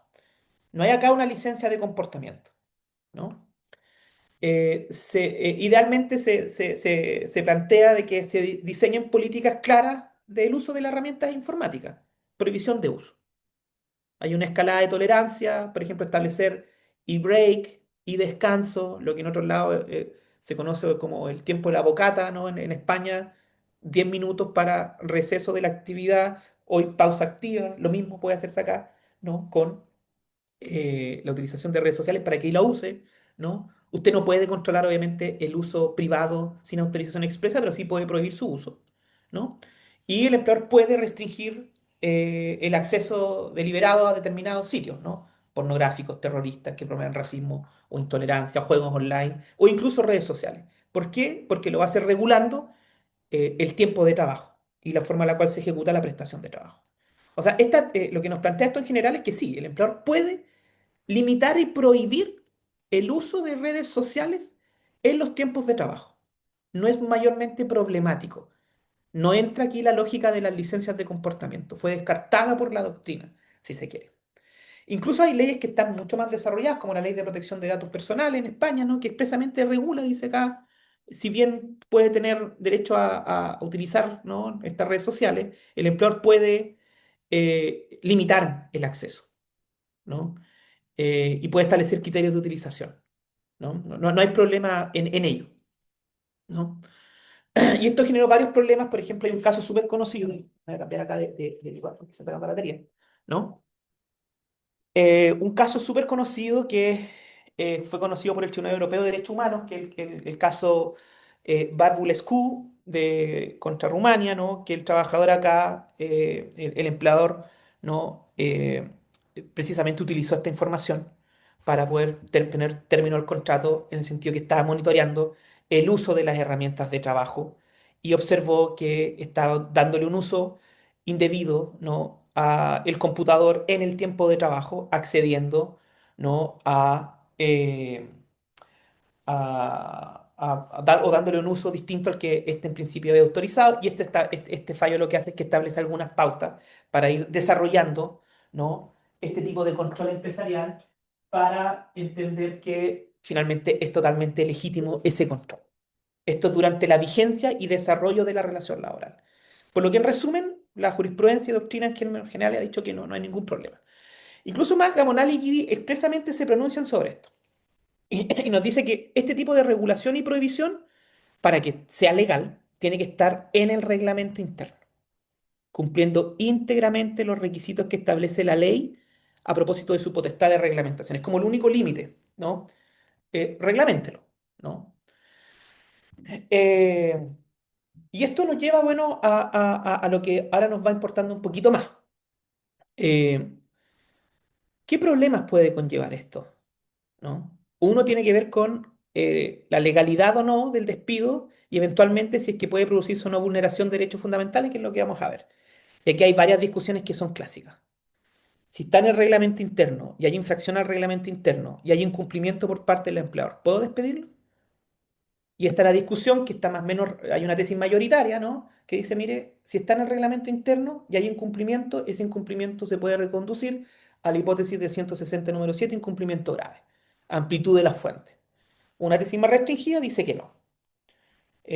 La fuente privilegiada del 160 es solamente el contrato. Si hay infracción al reglamento interno, solamente sanciones conservativas, amonestación, multa, ¿no? Escrita y verbal. En el reglamento interno no se puede establecer gravedad. Es una segunda problemática. ¿Puedo indicar que el incumplimiento de esta prohibición es grave o no? Y acá la jurisprudencia mayoritaria es decir que no. Eso lo pondera el tribunal. La gravedad no es una potestad de definición del empleador, sino que es del tribunal. Y por último, la discusión sobre la buena fe, ¿no? La Corte Suprema nos dio hace poquito un fallo que no comparto mucho en general, pero tiene que ver con la lógica de la buena fe. Si el incumplimiento de la buena fe puede poner término o no al contrato de trabajo. ¿No? Bueno, eso en general a propósito de esta discusión. Eh, no obstante, acá viene una discusión que es relevante, ¿no? Y tiene que ver ahora con el fondo. ¿Se acuerdan que hablamos de una primera dimensión que es el control del uso de redes sociales sin entrar al fondo? Acá viene la segunda arista de toda esta discusión. ¿Qué ocurre si el empleador accede, ¿no? a lo que y controla, ¿no? a la información que usted comparte en redes sociales? Por ejemplo, yo utilizo harto Twitter, ¿no? La Universidad de Concepción, como mi empleadora, podría, a partir de lo que yo digo en mi Twitter, aplicarme una sanción y despedirme, por ejemplo. Esa es la discusión. Ya no entramos a la discusión del uso, sino que entramos a la discusión del contenido. ¿Qué es lo que dice el trabajador en el ejercicio de sus derechos fundamentales, privacidad y libertad de expresión, ¿no? Lo que diga en la red social. Más, esto importa porque la Corte Suprema, cuando habla del régimen disciplinario en una sentencia muy buena, que es del 6 de junio de 2024, nos dice que tiene que haber una conexión necesaria y directa con el contrato de trabajo para aplicar este tipo de sanciones en relación a la buena fe. Entonces, ¿qué ocurre con todos estos actos privados del trabajador, como cargar fotos, publicar comentarios en redes sociales? ¿Y cuál es la consecuencia que puede tener un espacio laboral? Y aquí va a colisionar con dos derechos eso. Libertad de expresión y de nuevo la privacidad o intimidad. ¿Puede utilizar el empleador esta información que conoce a través de redes sociales para despedir al trabajador? ¿Hay vulneración a los derechos fundamentales si eso ocurre? Esas son las dos preguntas. O sea, ya salimos de lo más fácil, que era el uso de la red social en los tiempos de trabajo. El empleador lo puede prohibir. Ahora, ¿qué ocurre con lo que dice, ¿no? En el fondo, el contenido de lo que usted expresa en redes sociales, y el empleador accede a esta información. ¿Por qué importa esto? Porque de nuevo entramos al debate de los derechos fundamentales, ¿no? ¿Cuál es la importancia de los derechos fundamentales en el despido? Yo les recomiendo a quienes tengan tiempo e interés en leer este librazo que es de Pedrajas, que es antiguo, del 92, es Despido y Derechos Fundamentales, ¿no? Y él analiza la vulneración de derechos fundamentales desde tres dimensiones. El efecto que produce es que priva de legitimidad toda causa de despido. Voy a despedir a alguien porque es homosexual, ¿no? Está en la causa del despido. Pero también tiene que ver con la preparación y la formalización del despido, nos dice. ¿Qué es lo que ocurre acá? Yo accedo a información de forma vulneratoria de derechos fundamentales. Con esto preparo y formalizo el despido, también puede ser vulneratorio de derechos fundamentales. Y es lo que en Chile se conoce con ocasión del despido. El despido vulneratorio de derechos fundamentales en Chile se puede dar tanto en la causa como en la ejecución, ¿no? Y esto lo dice Ugarte, lo dice Gamonal, y está más o menos resuelto, ¿no? En la jurisprudencia dicen que no hay ningún problema. Entonces, entramos en el debate. La cibervigilancia de las redes sociales. Primer derecho fundamental, privacidad, ¿no? De nuevo el debate. ¿Tengo legítima expectativa de privacidad de lo que yo voy a decir en una red social? Y después de eso, ¿cuáles son las condiciones para entender que se da esa privacidad? Y acá una primera tesis entiende, de nuevo, la privacidad es relativa. En este caso no entramos a la discusión del 19 número 5, sino del 19 número 4. La privacidad como principio. Acá hay que ver varias cosas para ver si usted tiene legítima expectativa de privacidad de lo que dice en su red social. El perfil es abierto o cerrado. ¿Cuál es la cantidad de contacto? ¿No? Su perfil está indexado en motores de búsqueda en general, que cualquiera se meta a Google y puede acceder a lo que dice usted, ¿no? En ese caso, va a depender obviamente de estas circunstancias para hablar o no de legítima expectativa de privacidad. Y la regla general nos dice, bueno, de que no hay mayormente legítima expectativa de privacidad en redes sociales, ¿no? Salvo en casos muy excepcionales en los cuales el trabajador decide restringir el acceso, ¿no? A un grupo pequeño, ¿no? De personas. Y por lo tanto es cerrada. No es que cualquiera pueda acceder a la información, ¿no? Y ahí podría haber una expectativa no tan intensa de privacidad. Primera tesis, ¿no? Ugarte es más radical, ¿no? Ugarte dice no. Acá no hay legítima expectativa de privacidad, por regla general. Primero nos vamos obviamente a la proporcionalidad. Pero veamos algo, en redes sociales no hay ánimo de opacidad. La red social sirve para hipervisualizar información que se comparte. Por lo tanto, jamás, o en términos más o menos generales, ¿no? Puede haber legítima expectativa de privacidad, nos dice, ¿no? Versus la tesis que sostiene Gidi, ¿no? Gidi nos dice, miren, y Gamonal también cuando creó un libro conjunto dice, hay que ver, veamos las condiciones bajo la que se configura el perfil. Gamonal dice, no, aquí no hay legítima expectativa de privacidad. Lizama también acá coincide, pero con Ugarte, curiosamente, pero con otra lógica. Nos dice los datos. Aquí los datos son públicos. Si son públicos, de libre acceso al público en general, cualquier persona puede acceder a esta información, dentro de esa al empleador y puede tomar decisiones respecto del régimen laboral, ¿no? No hay acá autorización de parte de su titular. Puede recopilar los datos públicos de sus trabajadores, ¿no? Y aquí no habría vulneración a la privacidad, porque la característica del dato en este caso es que es público, no es privado en redes sociales, ¿no? Entonces, bajo este choque, ¿no? de doctrinario, si se quiere, uno podría decir que una tesis plantea que va a depender de las características de la información que yo comparto en mi red social. Va a depender de nuevo cuántos amigos tengo, qué fue lo que dije, si es pública o cerrada, cuántos son mis seguidores, ¿no? Que es como la tesis un poco más soft, ¿no? eh, la tesis versus la tesis que dice, no, esta información es pública, ya sea porque lo que busca en la red social es hipervisibilización y por lo tanto no hay opacidad en la entrega de información, y por otro lado porque la naturaleza del dato es pública. Por lo tanto, no puede haber vulneración de derechos fundamentales en la privacidad, ¿no? Si yo comparto información en Twitter, eh, por ejemplo, que es abierto, no puedo pretender que sobre esa información hay privacidad. En Instagram, está cerrada la red social, pero tengo 3.000 seguidores. No puede haber legítima expectativa de privacidad, ¿no? Entonces, esta tesis, que es la que estamos hablando de, más o menos, hablar de la legítima expectativa de privacidad en la información que uno comparte en redes sociales, es la que ha dominado, ¿no? Hoy los tribunales de justicia, por regla general, rechazan las acciones de tutela de derechos fundamentales cuando se alega que lo que usted dijo en una red social, Facebook, Instagram, TikTok, Twitter, la que sea, ¿no? No está protegida por este derecho fundamental. Por regla general, no hay expectativa de privacidad en esa información y por lo tanto, la información que acceda al empleador de esta sí la puede utilizar para fines disciplinarios, ¿no? Eso es lo primero. Hay otra vuelta, que es la vuelta de la libertad de expresión, ¿no? Y acá es distinto. Y esta es la que en principio ha tenido mayor aceptación en la jurisprudencia. Acá no hablemos de privacidad, aquí hablemos de libertad de expresión. Lo que yo digo en la red social es ejercicio de la libertad de expresión y por lo tanto queda inmune frente a la interferencia empresarial, salvo casos excepcionales que son las empresas de tendencia o imagen de empresa por imputaciones falsas que hace el trabajador, por ejemplo. Pero la regla general es que esté protegida la libertad de expresión, particularmente porque la libertad de expresión protege toda forma de discurso que el trabajador realice en cualquier tipo de canal, sea cual sea el contenido.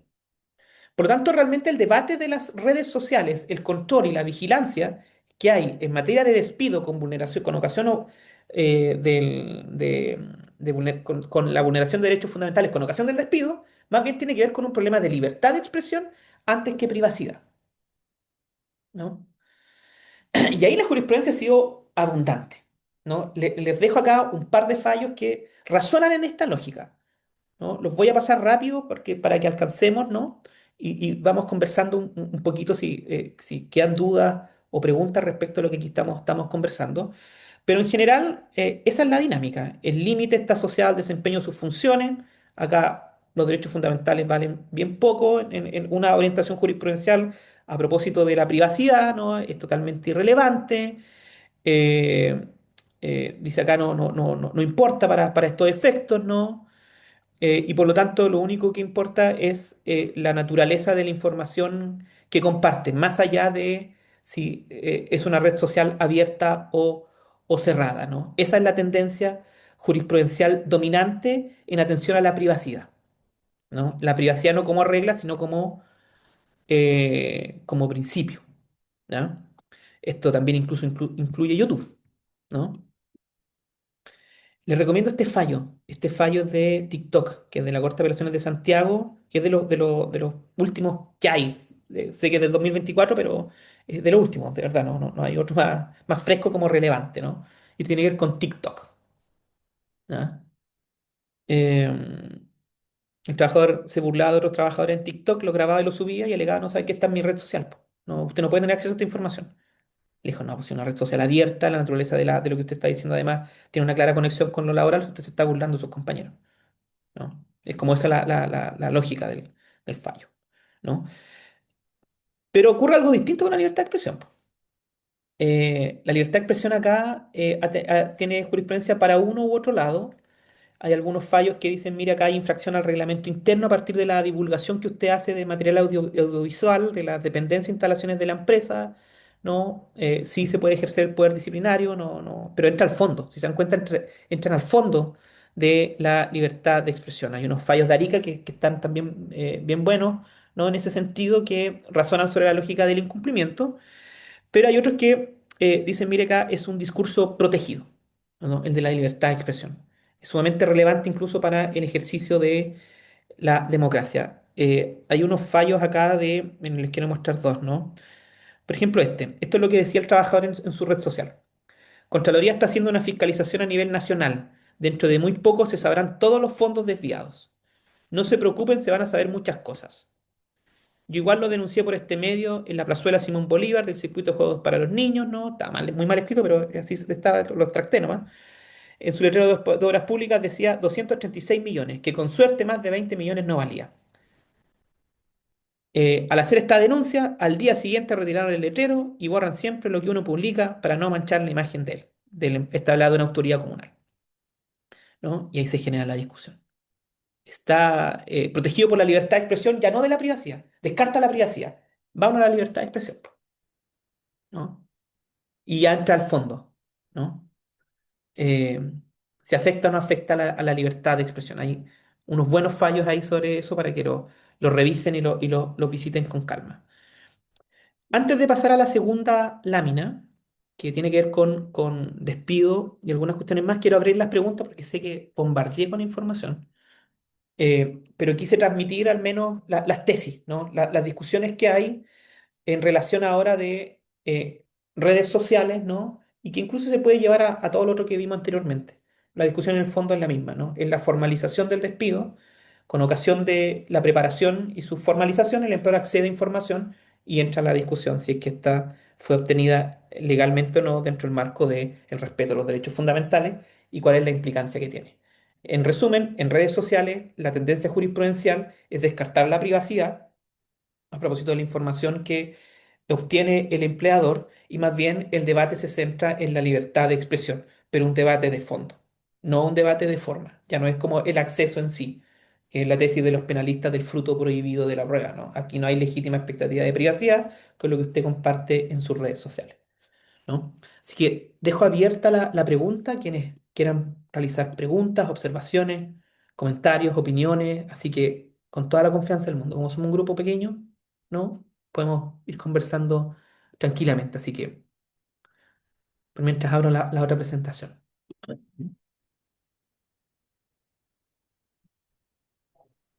Profesor, Adelante, ¿quién me habla? Mónica, Mónica, hola Mónica, ¿cómo está?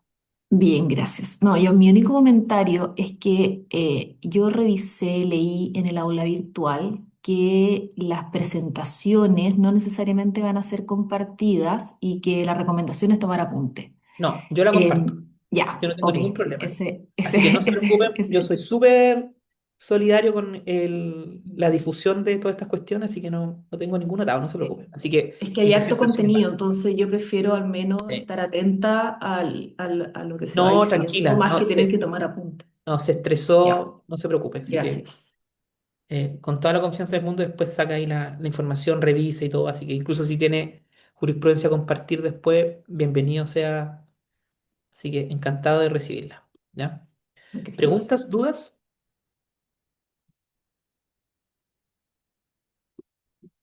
¿No? Ya. Vamos a despido de tecnología. Yo creo que ya empezamos a tener esa conexión, ¿no? Con el despido y las tecnologías. Pero acá vamos a ver otras cositas, ¿no? Eh, el despido, bueno, el despido para mí es un mundo. Como que me obsesioné bastante con el despido como línea de investigación, pero respecto a la carta también hay varias cosas, ¿no? Y en Chile lamentablemente se ha escrito poco sobre despidos. Y uno de los temas muy controvertidos tiene que ver con la carta. ¿Cuál es el rol de la carta de despido en nuestro ordenamiento jurídico? Hay muchas discusiones de esto, pero me voy a centrar en algunas, ¿no? Todos ya sabemos que los requisitos están en el 162. El legislador lo que hace es que prescribe la forma de comunicación, estableciendo la forma personal o por carta certificada, dirigido al domicilio señalado en el contrato, establece un plazo, establece una obligación de registro en la inspección del trabajo y de comunicación, ¿no? Y establece algunos requisitos adicionales como qué es lo que debe decir la carta, ¿no? Como requisito mínimo. Y hasta ahí todo bien. El problema está en que el legislador introduce un elemento que distorsiona todo esto. Los errores u omisiones en que se incurra con ocasión de estas comunicaciones que no tengan relación con la obligación de pago íntegro de las imposiciones previsionales no invalidarán la terminación del contrato sin perjuicio de las sanciones administrativas que establece el 506 del Código del Trabajo. Entonces la pregunta es, ¿el despido es un acto formal o no formal o es un acto solemne? ¿Qué ocurre si yo como empleador no cumplo con los requisitos que establece el código? ¿El despido es inválido? ¿Es ilegal? Inválido en el sentido de que no produce los efectos que prescribe la ley, extinguir el contrato de trabajo, o simplemente es ilegal. Eso quiere decir que hay un recargo punitivo, 168. O bien realmente es irrelevante porque el código lo que dice acá es que si usted no cumple las formalidades, usted le van a aplicar una sanción administrativa, pero puede discutir la legalidad del despido. Están esas tres lecturas de la norma. La primera, de que más bien asocia al despido como un acto solemne. Yo no cumplo con el requisito de entregar la carta personalmente, de enviarla a domicilio, no la envié al tercer día, la envié al sexto, al octavo, después de 15 días. Invalida el despido, deja de producir su efecto, hasta se reintegra. No. En Chile no tiene esa característica el despido. Ya está más o menos claro eso, o ultramente claro, ¿no? El debate realmente está entre si yo no cumplo con estos requisitos, el despido va a ser declarado ilegal por per se, o bien se me va a aplicar una sanción administrativa.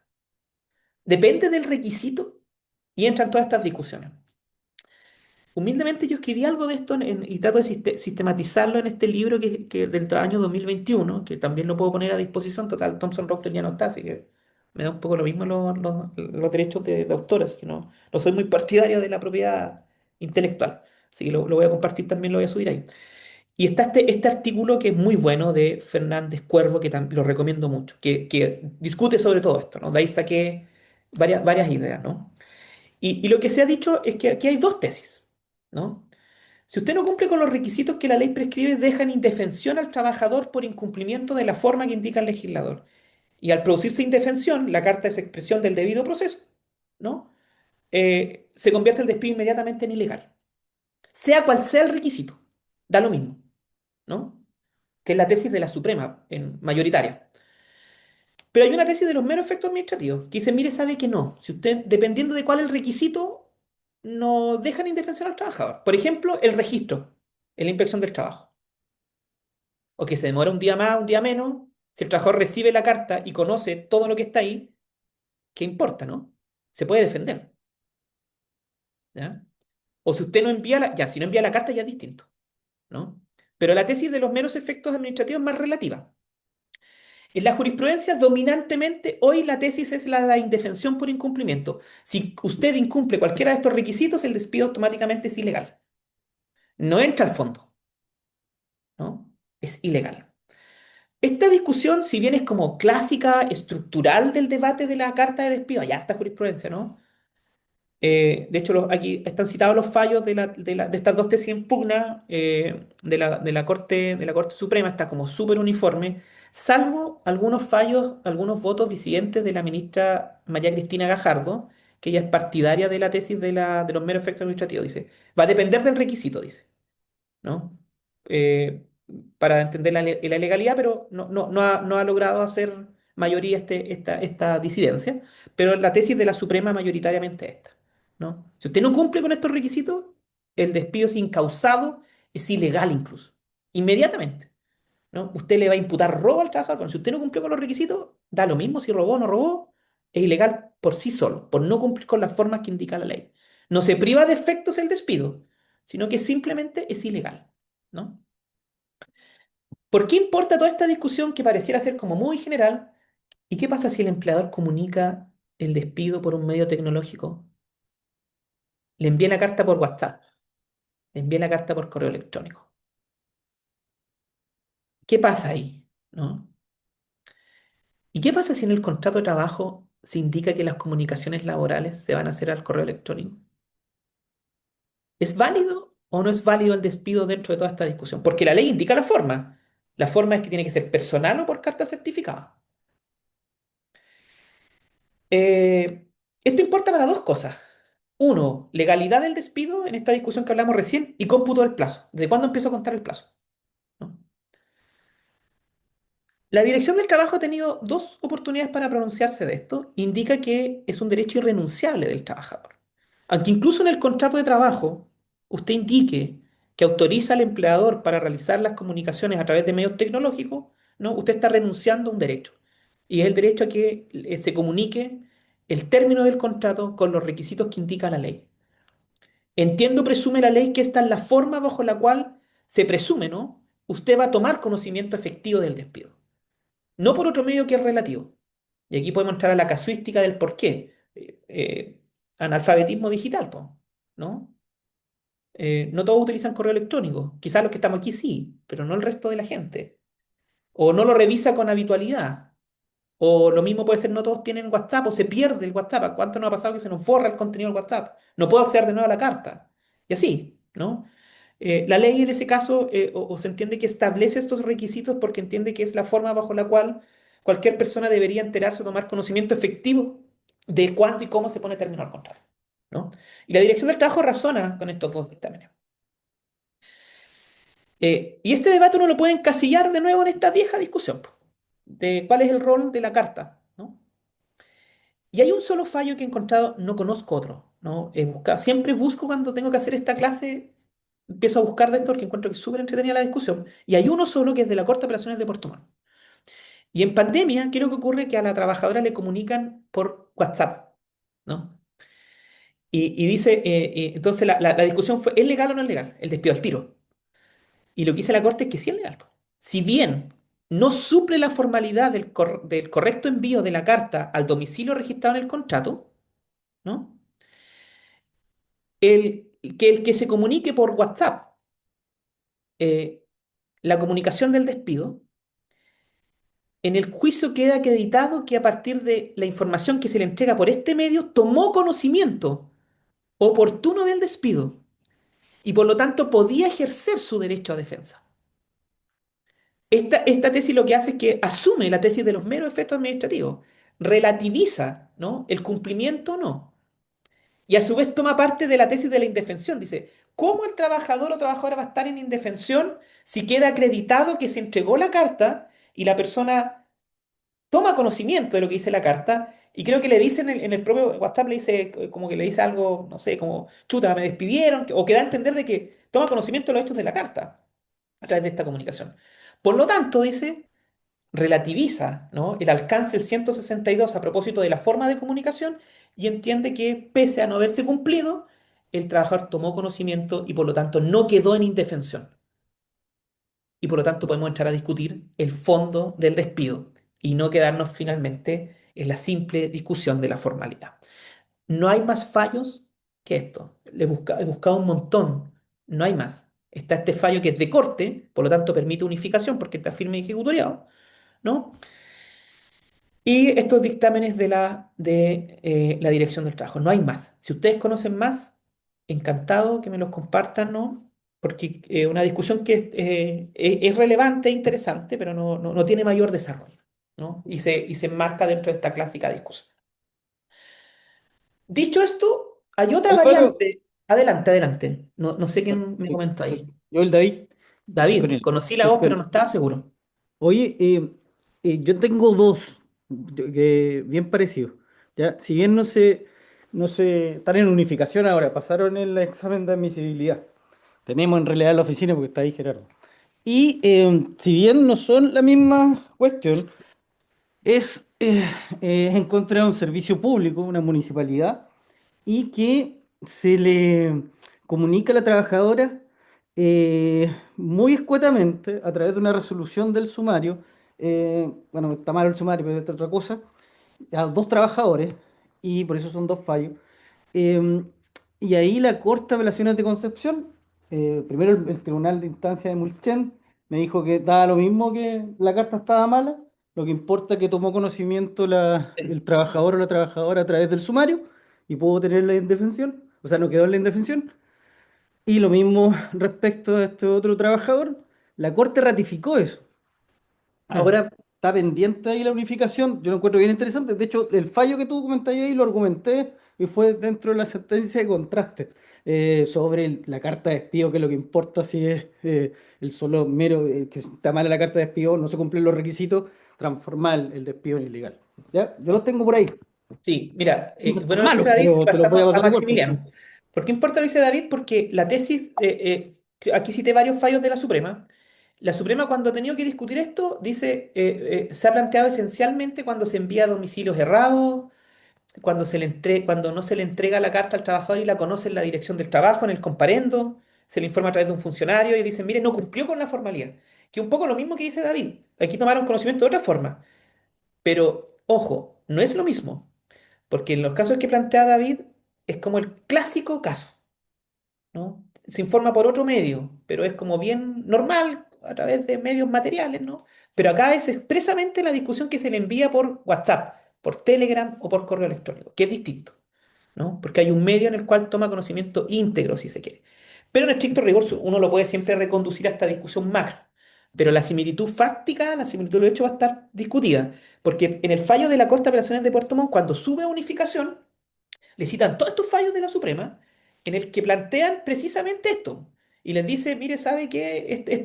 No hay ningún caso imposible encontrarlo, dice, pero tenemos toda esta hipótesis en la que le ha dicho la Corte Suprema de cualquiera sea el requisito que se incumple, y particularmente si toma conocimiento el trabajador de forma posterior, igualmente el despido ilegal. Y la Suprema lo que dijo, no hay similitud fáctica.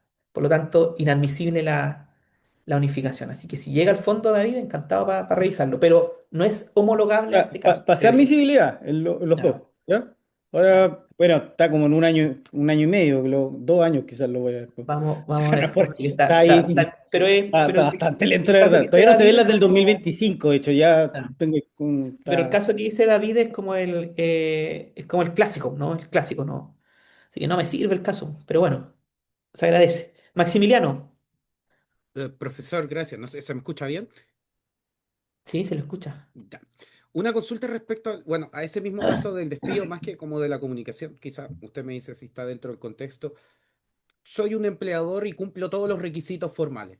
Mando la carta de despido, etcétera, pero no quiero que el trabajador sepa ipso facto, porque es una práctica que sucede, que van a buscar una licencia médica y empieza toda la discusión de la licencia médica retroactiva y empieza ya el tema de la tutela, etcétera, etcétera. ¿Podría yo, por ejemplo, cumplir las formalidades y lo despido, por ejemplo, hoy día, pero no le digo, digamos, sino que envío la carta de despido hoy día y enviar otra carta que no sea, digamos, una carta más rápida o un envío, una carta o algún correo, algún mensaje el viernes antes del horario de trabajo porque no quiero que vuelva, no quiero que me dé una Ya. licencia y Entiendo además la no quiero discusión. que filtre. Sí, como que Ah, ahí entro lo como el entiendo. control de Entiendo la... súper bien el caso Maximiliano. El caso Maximiliano realmente es ¿qué es primero? El despido de la licencia médica. La discusión de Maximiliano no es jurídica propiamente tal, sino que es de hecho. ¿Qué fue primero, el despido o la licencia médica? Porque, para ver si entendí el caso Maximiliano, creo que sí. Yo voy a ser su empleador y usted va a ser el trabajador Maximiliano, solo para efectos didácticos, ¿ya? Eh, Mire, yo sé que usted es medio pillín, ¿no? Entonces, ¿qué es lo que voy a hacer? Le voy a comunicar a usted, Maximiliano está despedido el día de hoy. Y se lo comunico verbalmente y se lo comunico en la tarde. Mañana es feriado, Correos de Chile, supongamos que, ojalá, bueno, no hay renunciable, pero entiendo Correos de Chile, no sé si estará funcionando, ¿no? Pero bueno, supongamos que no está funcionando. Entonces le voy a entregar la carta el día viernes, ¿no? El día viernes lo voy a enviar. Y el día viernes también voy a comunicar a la Inspección del Trabajo el despido, la causal invocada, ¿no? Y usted me tira una licencia médica el día jueves, ¿no? Y lo estoy despidiendo por necesidades de la empresa. Entonces, ¿usted qué va a alegar? Usted me despidió por necesidades de la empresa estando yo con licencia médica, ¿no? Eso es cierto, eso es la discusión, Maximiliano. Claro, esa es una, pero sí, esa es una. Sí. Ya, entonces me tira la licencia médica entre medio. Si se da cuenta, la pregunta va a ser, ¿qué fue primero? ¿El despido de la licencia médica? Y usted va a tener un problema de prueba, porque usted va a decir, yo lo despedí el jueves. Y todos los medios de prueba van a decir, no, pues, usted lo envió, la carta la envió el día viernes a las 12 del día y informó a la comunicación a la inspección del trabajo a las 2:30. Usted despidió al trabajador, ¿no? Después de la licencia médica. No, es que yo lo despedí antes el jueves. No, pues usted ¿cómo lo acredita? ¿Cómo acredita el despido? Entonces es un problema de prueba, ¿no? Usted puede alegar después, claro, de qué otra forma se lo comuniqué, aquí está la gente de recursos humanos, ¿no? Y aquí ahí va a tener un problema probatorio, qué fue primero y qué fue después, ¿no? Entonces, en esencia es un debate probatorio de la existencia del despido, en qué momento se formalizó la decisión del despido, ¿no? No sé si respondí ahí la pregunta, Maximiliano. Sí, solo un mero detalle, o sea, solamente como para complementar. Eh, entonces, el primer detalle es, entonces, yo puedo enviar la carta, o sea, yo tenía entendido, no sé, por eso la pregunta, que lo que vale, digamos, es la fecha de la carta de despido más el resto de una formalidad de comunicación. Entonces yo podría decir, la carta de despido tiene fecha tanto, sin embargo, la envié después. pero la carta tiene esta fecha, dentro de los 3 días o Ahí hay un 5 días problema, que sí, tenga. porque, claro, hay un problema porque yo puedo la certeza del hecho, se finaliza la discusión, la certeza del hecho. Si usted le pone una fecha, usted puede fechar la carta con el día que quiera, ¿no? Pero cuando usted le comunica al trabajador la decisión del despido, es la que vale. Después empieza el problema de cuándo computo el plazo, que es distinto. Para el ejercicio de la acción, lo computo desde la separación material, lo computo desde la fecha que yo indiqué en la carta, o lo computo desde el momento en que toma conocimiento efectivo el trabajador. Ah, claro, Hay claro, tres claro. momentos para contar el plazo de caducidad, que es distinto al hecho material del despido. Son dos cosas distintas, ¿no? Eh, entonces, claro, ¿y por qué le digo esto? Para el empleador sería súper fácil decirle, ponerle como una fecha el 10 de enero, por inventar, pero por extremar el caso. Y le comunica ahora el despido. No, no tiene sentido, ¿no? Entonces ahí entra la discusión. Por eso que no es tan relevante la fecha que usted le ponga a la carta, sino que después va a ser una discusión probatoria de cuándo fue el despido o no, más allá de lo que diga el Ah, papel, claro, ya, ¿no? perfecto, claro. Sí, lo entendí perfecto, profesor. Ese es Gracias. el problema, ¿no? Sí. Vivian, usted está levantando la mano. Sí, hola. Sí, me cuesta comprender todavía la relevancia de la discusión porque como sabemos que está súper regulado y súper acotado las posibilidades de reincorporación, entonces me cuesta entender a dónde vamos con esta propuesta, digamos. Claro, más que propuesta, no es que yo lo proponga, ¿no? Es lo No, que no, dice no, la no, pero jurisprudencia. Pero, con esta tesis, o discusión. sea, con el destacar, y a lo mejor hay algo que no logré entender, pero quiero saber, ¿podría Entiendo ser la pregunta. relevante si Hay, es ilegal o legal o si cumplió o no con los requisitos del 162? por dos cosas, Vivian. Uno, el plazo, la caducidad. ¿De cuándo empiezo a contar la caducidad en todo esto? Desde que toma conocimiento efectivo el trabajador, desde cuando se produce materialmente la separación o desde la fecha que se indica en la carta. Ahí hay tres Claro, discusiones del plazo caducidad. Esa es una. Pero la de fondo, que es la que estamos discutiendo ahora de la comunicación probablemente tal, tiene que ver con que si yo asumo que los requisitos que indica la ley para el despido no tienen que ver con la reincorporación o privar de efectos si cumple o no cumple los requisitos, sino que más bien por no cumplir con los requisitos que indica la ley, el efecto del despido necesariamente debe ser el término del contrato, pero ilegal. ¿Por qué claro, implica esto? Porque, por ejemplo, a mí se me puede imputar una conducta terrible como puede ser el acoso sexual, ¿no? ujú, Pero el empleador no me envió la carta con las formalidades que indica la ley. Por lo mismo, yo en tribunales no voy a entrar a discutir si yo soy o no un correcto. acosador sexual. Yo lo que voy a discutir y por lo tanto obliga al juez a que simplemente se pronuncie de la legalidad del despido porque no se cumplió con los requisitos que indica la ley. En resumidas cuentas, Vivian, ganar por secretaría. Sí, no, no, no, sí, lo entiendo Esa es la perfectamente. importancia del Claro, debate. es que sí, eso lo entiendo perfectamente, pero creo que tiene que ver más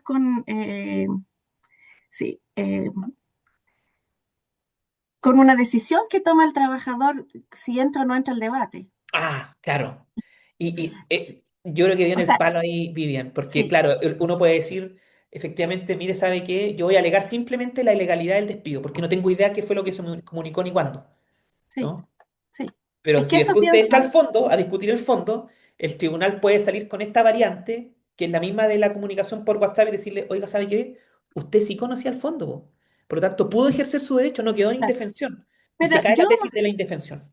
sí, pero no sé, a mí no sé, yo no he visto nunca esa discusión, puesto que para mí está sumamente claro que una de las exigencias es que la exhibición de la carta y cumpliendo las formalidades legales, por lo tanto yo sí tengo logro, o sea, si puedo tener la certeza yo trabajador de que no existe la carta o no se cumplió con los requisitos legales o no se envió al domicilio o fue extemporánea, entonces sería una torpeza de mi parte Yo la he y visto, meterme al yo la he fondo. visto harto. Sí, la he visto harto, Ya, bueno, ya. quizás porque soy busquilla nomás, pues, Claro, no sé es qué que es un tanto, para error mí puede ser harto, gravísimo claro. ir al fondo, ¿no? Sí, pues Eso. claro, claro. Claro, de Ya. ahí una definición estratégica. Lamentablemente no me ha tocado empleadores que no cumplan cuando me toca litigar, así que me voy Sí. al fondo Es que nomás. a mí me ha pasado mucho, yo soy defensora, entonces Ya. es bastante común y uno, la verdad que ahí uno se va, digamos, al A la buen chileno, segura, a ¿no? cochihuahua nomás, pues sí. ¿Para qué Claro. va a estar el fondo, no? Sí, pues, sí, efectivamente, po. Y ahí el tribunal queda un poco amarrado de manos, ¿no? Si yo creo que la pregunta que usted hace es buena en el sentido de litigación estratégica. Mm. Y ahí se nota la mano de defensora, pues buena defensora, ¿no? Que me sirve o Sí, no me pero el sirve tema es esta que, discusión, no entrar al fondo, me voy a la forma, chao. claro, y si me sirve, claro, la uso nomás, po. Me Claro, claro, defiendo. así Sí, es. claro. Ya. Eso, gracias. Estamos en la hora, pero vamos a seguir. El que quiere sigue o no sigue ahí su definición. Me queda poquito porque a propósito de los derechos fundamentales, yo creo que vimos todo, ¿no? Que tiene que ver con esta discusión si el acceso a la información es vulneratoria o no vulneratoria de derechos fundamentales. Y a partir de eso se puede producir la vulneración de derechos fundamentales en relación a las nuevas tecnologías, que es la discusión que vimos hace media hora atrás. Pero vamos a lo último. Despido por necesidades de la empresa y su causa, la automatización, ¿no? Existe jurisprudencia súper uniforme. De hecho, los últimos dos fallos que hay de necesidades de la empresa son ahora de mayo, del 6 de mayo de 2026 y el 11 de mayo de 2026 sobre necesidades de la empresa. Ahí están citados, ¿no? En Chile, la tesis dominante es la tesis de la crisis empresarial. La necesidad de la empresa tiene que cumplir con determinadas características, tiene que ser objetiva, grave, permanente, ¿no? Es una causa objetiva, si bien es genérica, su fundamento tiene que necesariamente ser económico y el telón de fondo siempre es una situación deficitaria, grave y permanente. Este último fue reforzado en estos últimos dos fallos de unificación de mayo de la Suprema. La Suprema incluso, hay uno que habla de despido colectivo, despidieron a 290 trabajadores por necesidades de la empresa, ¿no? Entonces algunos dicen, está cantadita la necesidad de la empresa ahí, ¿no? Y la verdad es que Mm. el tribunal dijo, no, pues dijo, usted tiene que igualmente acreditar que está en una situación deficitaria en términos económicos y de gravedad permanente que hagan inviable el negocio. Y si usted no lo acredita, aunque hubiese despedido 500 trabajadores, usted no está acreditando el supuesto esencial o basal de las necesidades de la empresa que esté en un supuesto de crisis empresarial. Súper bueno ese fallo, ese último fallo, creo que clarifica muy bien esta clásica o esta discusión y creo que es el primero que habla del despido colectivo que he visto en la Suprema en los últimos 10 años, más o menos, ¿no? Yo escribí un librito de necesidades de la empresa que también se los voy a compartir hay un artículo muy bueno de la maestra Irene Rojas, ¿no? Del 2020 que habla sobre esto. Y también yo escribí un artículo sobre automatización y despido. ¿Por qué tiene que ver todo esto con lo que estamos viendo en la clase de hoy? ¿Qué pasa si invoco la automatización como despido? Sodimac, ¿no? Sodimac tiene sus cajas o un supermercado, un retailer, lo que sea, pero esto es como para hacerlo más gráfico el ejemplo. Tengo 10 cajas, ¿no? Servidas por personas, hombres y mujeres de carne y hueso. Pero voy a implementar una medida de reestructuración dentro de la empresa que va a conllevar a eliminar cajas servidas por personas. En vez de tener 10 cajas en cada local, servidas por personas, voy a tener 4 y voy a implementar 6 cajas automatizadas. Por lo tanto, el puesto de trabajo yo no lo voy a reponer, va a desaparecer. Pasé de 10 a 4 y en adelante no voy a contratar a más personas, ¿no? Ese despido puede ser justificado por la idea de necesidades de la empresa y O la sea, discusión acá mm, es si el perjuicio económico es importante la idea de crisis empresarial cuando efectivamente acredito que apliqué una medida de reestructuración de carácter tecnológico dentro de la empresa. Y esto relativiza la discusión clásica de la idea de necesidades de la empresa, porque los supuestos se dan. Desaparece el puesto de trabajo, no es proveído por otro trabajador o servido por otro trabajador, hay una medida de reestructuración real y que logra acreditarse. La pregunta es, ¿hay necesidad de la empresa o no? Y esto tuvo dos corrientes, ¿no? En la jurisprudencia. Una primera tesis dice, este no es el casi clásico caso, ¿no? Acá hablamos de una causa tecnológica como justificación del despido por necesidades de la empresa. Y acá, por lo tanto, no es necesaria la idea de perjuicio económico. Se prescinde en el análisis de una situación económica deficitaria, grave y permanente. Acá, para que el despido sea válido, me basta acreditar la reestructuración tecnológica y automatizada. Y eso se puede hacer incluso con un cambio de maquinaria dentro de una empresa que conlleva automatización. Hay una película japonesa de estos tipos que hicieron esta película que es parásitos, ¿no? Que súper buena de un trabajador que lo que hace es que se automatiza una fábrica, llega a trabajar y empieza a matar a la competencia de sus colegas. Así que súper buena para que la vean, ahí la voy a compartir. Bueno, comentario aparte. Eh, pero bueno, la segunda tesis plantea lo contrario. Dice, no, po, esto no es un supuesto excepcional, sigue la misma lógica de las necesidades de la empresa. En otros ordenamientos jurídicos como el francés, se excluye, por ejemplo, la automatización del perjuicio económico. Lo mismo en España, se relativiza, ¿no? Pero acá en Chile no hay ninguna distinción. Y por lo tanto, esta segunda tesis, no, usted igual tiene que acreditar la crisis empresarial, el perjuicio económico que está como telón de fondo a la implementación de este cambio tecnológico y que por lo tanto conllevó que usted debe acreditar una situación económica objetiva, grave y permanente que lo forzó a adoptar esta medida. Y estas dos tesis se encontraron hasta el año 2023. Y en el 2023 la Suprema unifica. 17 de enero de 2023, precisamente en un caso de caja automatizada, ¿no? Totus creo que era el que implementaba esta idea y despedía a varios cajeros y cajeras, ¿no?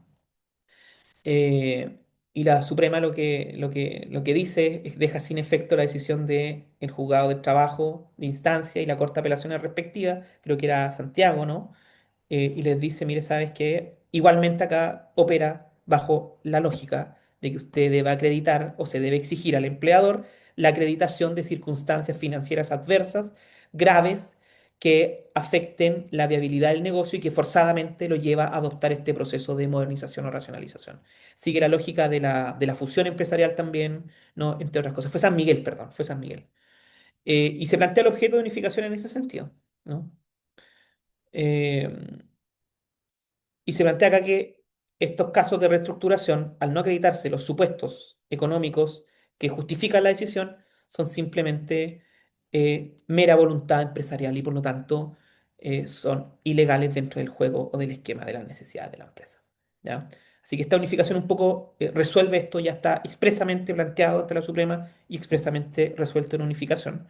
Y ahí tiene un articulito, quien quiera leerlo, que es este de 2025, publicado en la Revista de Derecho de Valdivia sobre automatización y despido por necesidades de la empresa, ¿no?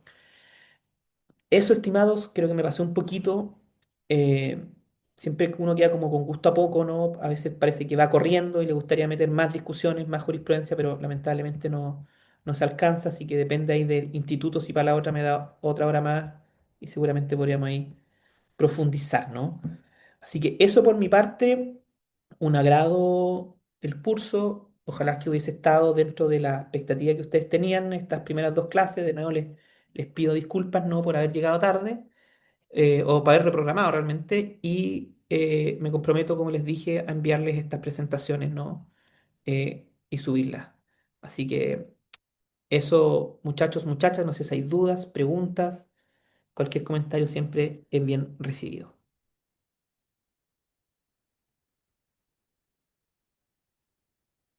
Estamos todos día miércoles ante feriado largo, así que se entiende. Así que eso, que tengan un muy buen fin de semana, ¿no? Feliz día del abogado y abogada, ¿no? Entiendo que mañana es. Así que vamos a hacer un asado ahí con unos amigos y amigas.